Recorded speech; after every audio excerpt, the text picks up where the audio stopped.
Bonjour à tous, ici Mehdi de la chaîne Nihonbashi. Aujourd'hui, on va se poser tout un ensemble de questions autour du désir dans Bleach. Bon, Bleach n'a pas vraiment besoin d'être redécrit, rediscuté, résumé. Mais par contre, le concept de désir mérite qu'on s'y penche un peu plus. Qu'est-ce qu'on entend par désir et pourquoi Bleach s'intéresse-t-il vraiment au désir? Désirer, c'est l'intérêt que l'on porte à un objet, à une action.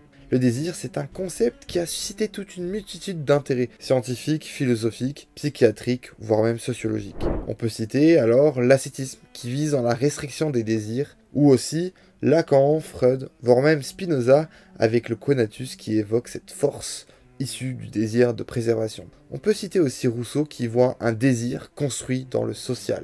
Bref, la liste est très longue. Bon, c'est bien beau tous ces noms, mais qu'est-ce que c'est censé vouloir dire par rapport à Bleach? On va se poser d'abord une question, c'est comment Bleach définit-il le désir?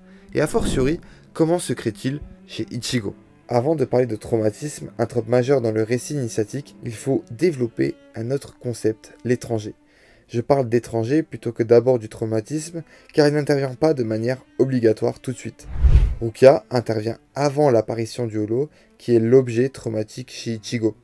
C'est d'abord par la rencontre entre le monde des Shinigami et le monde des humains que s'opère ce début d'entreprise de conscientisation. Ichigo, depuis tout petit, connaît Karakura, connaît sa famille, le moindre recoin de son quartier, connaît ses particularités sociales. La norme pour lui, c'est Karakura, c'est son monde. On peut dire qu'avant sa rencontre avec Rukia, il se confond avec son environnement. L'arrivée de Rukia à Karakura, quelqu'un d'extérieur à son monde, du fait de sa personnalité, de ses pouvoirs, de ses habitudes, va permettre à Ichigo de comprendre ce qui fait son unicité, et ce qui fait surtout la spécificité de son environnement. Il comprend alors toute la valeur de son entourage, de son monde. Lorsque notre protagoniste devient Shinigami, on peut voir dans cet acte cette volonté de prendre du recul pour mieux saisir le charme de son environnement. Dans le cas d'Ichigo, c'est positif dans le sens où ses amis, sa famille sont très bienveillants, mais cela peut être tout autant négatif. Luffy, par exemple, via les histoires de Shanks, va saisir toute l'étroitesse de son propre monde, de sa propre région d'origine. La conscience est donc étroitement liée à la question du désir. Chercher à comprendre sa place dans le monde, chercher à savoir comment se mouvoir dans celui-ci, et chercher à s'y imposer, c'est le pouvoir de désirer. Vient alors le traumatisme. Le traumatisme est un événement, un objet qui va bouleverser l'individu jusqu'à dans ses fondements. Le trauma pour Ichigo, c'est d'abord la perte de la mère et la possible mort future du reste de sa famille ou de ses amis par les holos.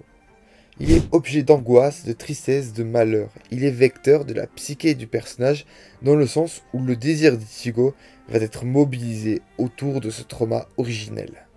Ce trauma naît donc de la compréhension de la mortalité de tout objet, de la finitude de la vie. Ichigo prend conscience que la vie qu'il a toujours connue est sur le point de s'arrêter. Le trauma va être l'élément déclencheur du processus évolutif d'Ichigo. Le refus de cette réplication du passé va amener Ichigo à avoir un réflexe de sauvegarde, à désirer la préservation de ce qu'il a connu. La puissance du désir va lui permettre de tirer toute sa force, donc le conatus, afin de protéger ceux qu'il aime et de s'épanouir. Ichigo part de la mise en danger de son environnement pour se réaliser en tant qu'individu.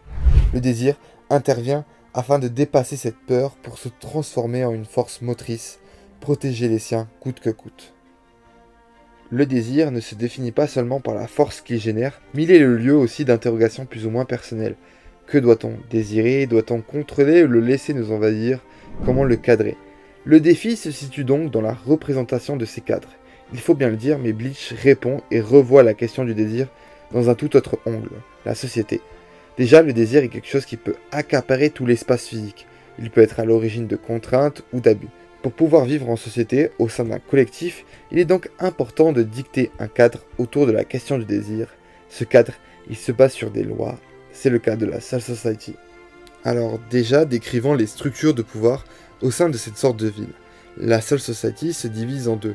Le Rokongai, la partie pauvre en gros, et le Seiretel qui elle représente la partie riche, mais aussi le centre du pouvoir de la ville.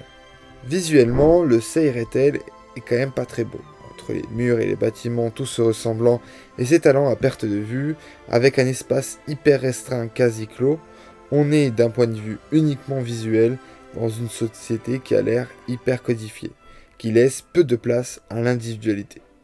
Bon, sinon qui est dépositaire de l'autorité? Qui décide de ces lois? Globalement, le gouvernement est composé par les familles nobles. Mais l'autorité judiciaire est accordée, elle, au Central 46, le Gotei 13 en est le bras armé. Ce qui est intéressant et ce qui change de ce que nous pouvons voir habituellement, c'est que l'autorité judiciaire possède quasiment un pouvoir absolu sur l'ensemble de la Soul Society. C'est eux qui font les lois, qui les créent, mais aussi eux qui jugent ceux qui s'en affranchissent. Par essence, la loi, comme on l'a répété, se pose en opposant au désir, qui est dès lors objet de restriction. Byakuya est un exemple très frappant car il est partagé autour de la question. Il y a son amour pour la sœur de Rukia et son respect des lois familiales. En choisissant d'accéder aux vœux de sa compagne, il déroge une des lois de sa famille. C'est assez démonstratif du caractère antinomique des deux termes. Pour autant, le caractère très traditionnaliste de la famille Kochiki montre aussi que la codification des rapports sociaux entraîne forcément un désintéressement des désirs individuels pour mieux interpréter la volonté de la famille. Des désirs de puissance, de gloire, d'enrichissement, de pureté, mais des désirs qui ne peuvent se jouir que dans un contexte social, que dans un système concurrentiel. On voit que Byakuya se fait comme le corps d'expression de la volonté institutionnelle. Finalement, on voit que la loi n'est pas forcément incompatible, mais au contraire, elle peut être aussi l'expression des désirs d'une famille, d'une classe qui les a intégrés comme une volonté en utilisant des lois. Byakuya est esclave non pas de ses désirs propres, mais est soumis à des désirs qui le dépassent en tant qu'individu. Mais par conséquent, ça peut répondre aussi à une problématique que l'on a pu se poser. Si la loi est vectrice d'ordre et à volonté le tarissement des désirs, pourquoi Zaraki, esclave de ses désirs de combat, de sensations fortes, est-il Shinigami? Pourquoi Mayuri, dont la volonté est de nourrir ses fantasmes, de se consacrer exclusivement à ses désirs de savoir, l'est aussi? Tout simplement parce que la loi n'est pas contre le désir, mais se sert de leurs désirs pour atteindre eux-mêmes leurs propres objectifs. Il y a convergence des intérêts de chacun. La Soul Society cherche à garder un certain ordre en employant parfois ou régulièrement la force. Zaraki s'efforce à combattre et Mayuri se met en quête d'innovation.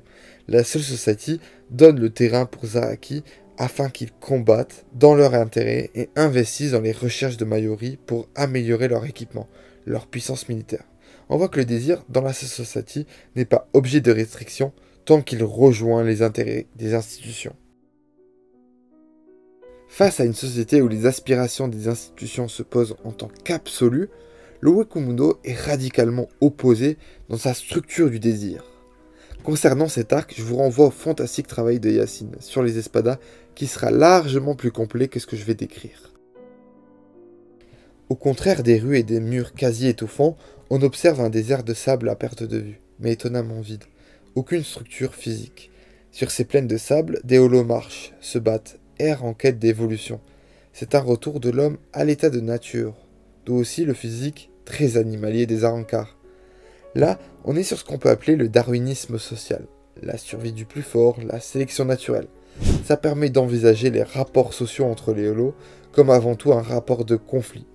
L'autre est un potentiel ennemi qui va nuire à ma liberté, à mon désir.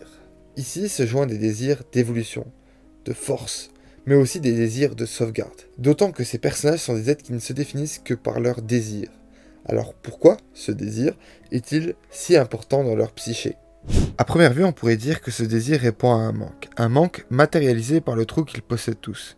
Ce manque prend tout l'espace de pensée de ces monstres qui cherchent à le combler. Le désir submerge leur identité, et ils se perdent au gré d'un appétit insatiable qui ne pourra jamais être comblé. Plus ils dévorent, plus ils désirent, et moins l'accession au bonheur semble possible. Ils sont esclaves de leur propre désir. Et ça, on pourrait penser que c'est l'origine même de la haine d'Hiyok vis-à-vis d'eux, qui les voit comme des êtres impurs, car ils sont incomplets et sont définis par leur impossibilité à résoudre ce manque. C'est un peu plus complexe que ça. Le désir n'est pas forcément la réponse à un manque. Les holos sont plus que des êtres essentialistes. La transformation en holo est d'abord le résultat d'une vie remplie de regrets, de tristesse. Il est avant tout issu des conditions auxquelles l'individu a été soumis avant d'être mort. Par là, il faut voir qu'un holo, c'est d'abord un être qui a été construit pour le devenir. Donc, s'il a été construit à être holo, ce sont des êtres qui ont été amenés à désirer finalement. Si des Arrancars comme Neutra, Grimjaw ou Baragan se noient ou se sont noyés dans leurs désirs, on a quand même d'autres Arrancars comme Stark, Alibel ou encore Neliel qui ont pu s'accomplir, en partie, et se sont éloignés de ce désir de combat, de destruction. D'ailleurs, ces 3 personnages sont les personnages qui ont eu le moins envie de combattre face aux Shinigami. Comment? C'est dans leur rapport à autrui. Si Grimjaw voit autrui comme un potentiel ennemi qu'il faut abattre, que pour lui c'est manger ou être mangé, Alibel, elle, s'est accomplie par sa sociabilité, par la constitution d'une communauté en réponse à ce monde ultra-individualiste. Mais c'est aussi dans sa conception d'un collectif. Baragan aussi possède des Fraxons, mais ces Fraxons sont dans un rapport de domination vis-à-vis de Baragan, et non d'entraide, de soutien. En définitive, le désir chez les Holos est assez complexe. Elle souffre de différentes dynamiques. Dans le Wekundo, le système en place favorise la compétition entre les individus, favorise des structures de domination pour les inciter à poursuivre un idéal d'évolution. Le désir devient alors leur unique refuge afin de survivre dans ce monde. Toutefois, à mesure qu'ils évoluent, ils se rendent compte que leurs problèmes restent insolubles. Face à cette réalité, 2 possibilités s'offrent à eux. Soit ils succombent à une violence croissante, s'enfermant dans une identité figée, soit ils choisissent de s'émanciper en tissant des liens sociaux et en résistant à la nature ultra brutale du Wekundo. Pour les Quincy, il est plutôt dur de brosser un portrait du désir suffisamment détaillé au vu du caractère très soudain de cette guerre. Ce qu'on peut dire, c'est qu'il y a transparence d'un désir quasi unique, recréer un monde plus pur. Ce désir prend les formes d'un récit salvateur. Ce grand récit se crée autour d'une figure, celle d'Ewok. Ce personnage est particulièrement intéressant par les nombreux paradoxes qu'il porte en lui. À la fois fils qui devient père, à la fois être libérateur mais qui devient un être manipulateur. Le désir existe pour Ewok dans la volonté de dépasser le roi spirituel, qu'il déguise en une mission quasi divine, qui se veut pourfendeur d'un monde décadent, imparfait. Il y a reproduction des actes du père pour mieux le dépasser, d'où l'aspect paternaliste et l'image ambiguë qu'il renvoie. Un être émotionnel par le rôle du père, mais aussi un rôle autoritaire par le contrôle qu'il opère sur ses fils. Le dépassement du père ne peut être réalisé qu'à partir de la création d'autre chose. Et là, on touche à cette fameuse mission divine. Pour la caractériser, il faut revenir à l'objectif final d'Ewok, qui est de supprimer la mort. Pourquoi un être dont la mort semble si éloigné veut-il s'extraire de la mort? Il est nécessaire, selon moi, de se rapprocher du caractère impur des Holos et de leur rapport à la mort. Le Holo est défini par les Quincy comme des êtres d'instinct guidés donc par leur désir. Sauf que le Holo existe dans la mort de l'individu. Donc si l'on veut tisser le lien entre la mort et le désir, il faut comprendre la mort comme une barrière où il n'existe plus de possibilité d'en sortir. Les expériences restent figées. Là, l'âme soit n'a plus de regrets, soit il reste attaché au monde matériel, et donc attaché à ses désirs. Sauf que la mort rend impossible l'assouvissement de ses désirs. Le Holo est donc par nature impur pour Ewok. Il ne peut se soustraire du rôle qu'on lui a défini, celui de dévorer continuellement. La pureté, le juste, se trouve dans la possibilité de jouir complètement et éternellement de ses désirs. Concrètement, Bleach, au travers de tous ces groupes d'individus, nous dresse différents portraits du désir. Un désir collectif qui vise à asphyxier les désirs individuels, un désir individuel qui accapare tous les espaces de pensée, de rationalisation, et enfin un désir individuel unique qui asphyxie l'espace de pensée de tout le collectif. La dernière question que l'on peut se poser, c'est comment Ichigo évolue au contact de ces différentes conceptions du désir.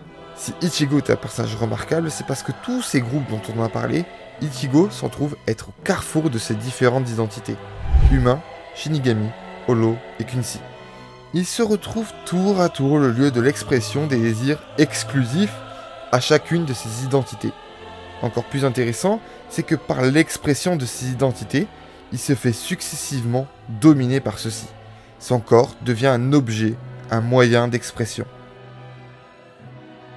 D'abord, par le port de la fonction de Shinigami, il devient le corps expressif du rôle qu'on lui a donné.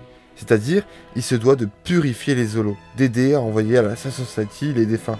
On parlait tout à l'heure que les institutions portent en elles un désir. De la même façon, un rôle se définit par une volonté, un objectif qui est de purifier les Holos par exemple. Donc, inconsciemment ou non, Le désir inhérent au rôle, sa fonction, prend possession du corps d'Ichigo. Il veut au départ protéger sa famille, pas combattre les Holos. Mais par sa soumission au Shinigami, il doit embrasser sa fonction, il a des obligations. Encore là, il y a convergence entre le désir de l'individu et le désir du maître. Mais au moment de l'apparition de Byakuya et le kidnapping de Rukia, apparaît un conflit d'intérêts. Se crée donc une tension entre la fonction et le désir d'Ichigo. Tension qui va initier chez Ichigo un désir de rébellion vis-à-vis de la Society et de ses lois qu'il juge injustes. Dans cet acte de transgression de la loi, il place ses propres désirs au-dessus de la légalité. Mais c'est par cet acte que se fait une installation de plus en plus précise d'une des identités d'Ichigo, White. C'est un personnage assez intéressant dans la caractérisation d'Ichigo. White, c'est d'abord un rappel de la thématique du double. Il est la représentation physique d'un moi caché, enfui, un être d'instinct qui ne vit que pour désirer. Combattre devient un objet d'obsession, le seul moyen par lequel il peut exister. Ichigo, quand il fait le choix d'écouter son désir, il doit s'y prendre acte qu'une partie de lui est radicalisée dans son désir. White n'entrevoit pas de moralité derrière le désir, mais voit au contraire le désir comme quelque chose qui se fait dans l'action, dans la domination par la force, et qui par conséquent est immoral par nature. Plus Ichigo se plonge dans son désir, plus il en jouit, plus il en devient fort, moins elle devient contrôlable. Lorsqu'il perd face à Grimmjow, son combat contre lui, puis contre Kyora, deviennent quasiment l'obsession d'Ichigo, plus que la capture d'Orihime. White influence Ichigo dans le sens où il accorde de plus en plus d'importance dans sa propre satisfaction du combat, d'où le masque de plus en plus imposant et qui se soude de plus en plus au visage. Enfin, le dernier arc apporte une conclusion au désir pour Ichigo. Le vieux Zangetsu, un personnage avec une attitude très paternaliste, s'opposait à ce qu'Ichigo devienne Shinigami. Il le met en danger, puis l'aide et le guide, à la fois moralement et à la fois dans ses entraînements. Il y a une volonté de contrôle envers Ichigo.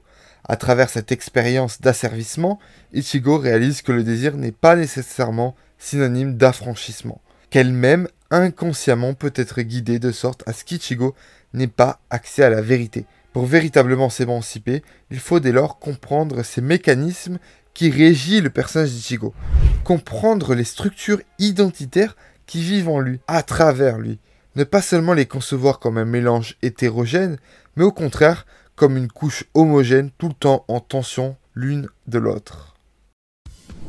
En explorant le désir dans Bleach, ce qui nous saute aux yeux, c'est sa complexité, mais aussi sa constante mise en tension. Le désir se révèle à la fois une force qui nous permet de nous arracher à la réalité, mais à la fois comme une faiblesse qui nous rattache à une réalité impitoyable.